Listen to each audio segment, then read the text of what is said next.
Bonjour, je m'appelle Maïté Berchel-Bourdin et je suis cofondatrice de l'agence La Casa Artiste. La Casa Artiste est une structure qui se propose d'accompagner les artistes, mais également tous les acteurs de l'industrie musicale dans le développement de carrière. À la formation responsable d'action commerciale au sein du centre de formation IRESA. Et à cette occasion, en fait, j'ai eu l'opportunité de véritablement tester la fiabilité de mon idée, déjà pour la rendre beaucoup plus concrète. Alors c'est vrai que l'idée de cette agence nous est venue, au cofondateur et moi durant la période du Covid. Donc, on a eu beaucoup de formations, beaucoup de théories en vérité et en fait, on a voulu l'appliquer au département et surtout, trouver les bons moyens, les bonnes astuces pour pouvoir mettre en place les actions. Du coup, cette formation, m'a semblé pertinente et c'est vrai qu'en la suivant, et grâce aux formateurs que j'ai pu rencontrer sur place, aux modules qui ont été abordés, en fait, j'ai pu tester, comme je disais tout à l'heure, vraiment la viabilité de mon idée et arriver jusqu'à constituer même mes packs de formation et ce genre de choses.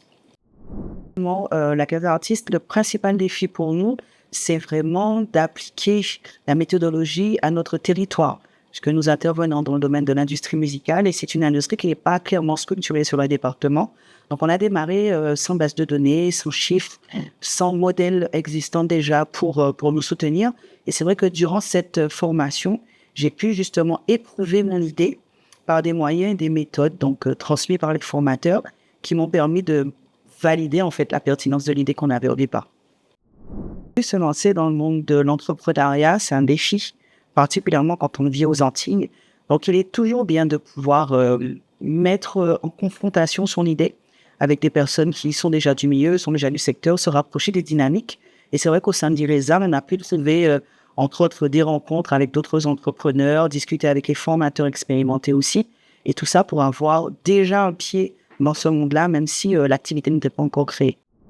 Ce qui m'a le plus marqué durant cette formation, c'était l'ordonnancement des actions.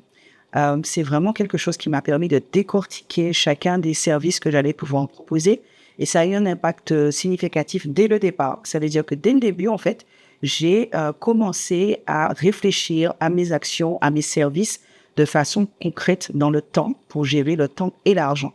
Aujourd'hui, les répercussions que ça a, c'est qu'au niveau de notre agence, énormément de choses sont digitalisées, automatisées, justement pour permettre que nos services soient le plus performants possible. Donc ça vient d'une réflexion que j'ai eue depuis la formation lorsqu'on parlait justement de ce principe d'ordonnancement des idées et des services. Durant les 4 dernières années, on a beaucoup misé sur la prestation de services, sur l'accompagnement également. Aujourd'hui, la Casa Artiste s'identifie comme un opérateur de territoire en matière de cohésion sociale. Donc, on travaille beaucoup plus avec les institutions. Et là aussi, ça nous demande de développer un certain nombre de produits, de services qui sont véritablement, encore une fois, toujours dans l'esprit de départ. Donc, ce qui va être important pour nous aujourd'hui, c'est de mieux accompagner les bénéficiaires et c'est aussi de développer de la formation spécifique pour ce type de public.